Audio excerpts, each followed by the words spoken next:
أعوذ بالله من الشيطان الرجيم. بسم الله الرحمن الرحيم. هل أتى على الإنسان حين من الدهر لم يكن شيئا مذكورا إنا خلقنا الإنسان من نطفة أمشاج نبتليه فجعلناه سميعا بصيرا إنا هديناه السبيل إما شاكرا وإما كفورا إنا أعتدنا للكافرين سلاسل وأغلالا وسعيرا إن الأبرار يشربون من كأس كان مزاجها كافورا عينا يشرب بها عباد الله يفجرونها تفجيرا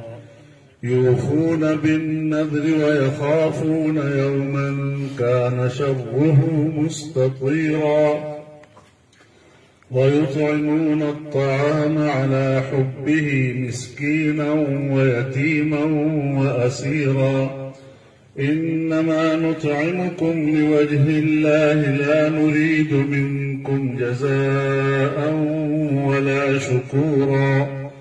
إنا نخاف من ربنا يوما عبوسا قمطريرا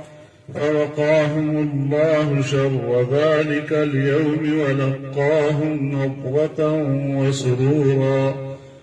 وجزاهم بما صبروا جنة وحريرا متكئين فيها على الأرائك لا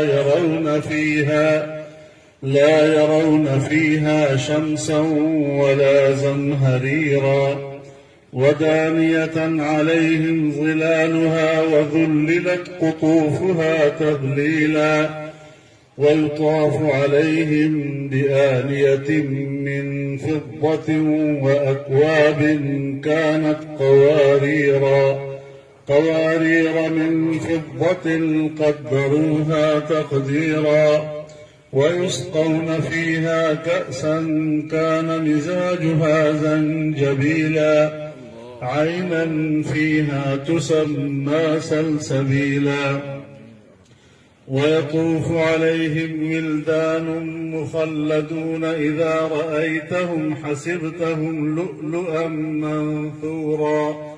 وإذا رأيت ثم رأيت نعيما وملكا كبيرا عاليهم ثياب سندس خضر واستبرق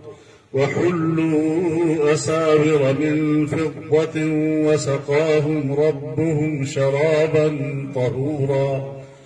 إن هذا كان لكم جزاء وكان سعيكم مشكورا صدق الله العظيم.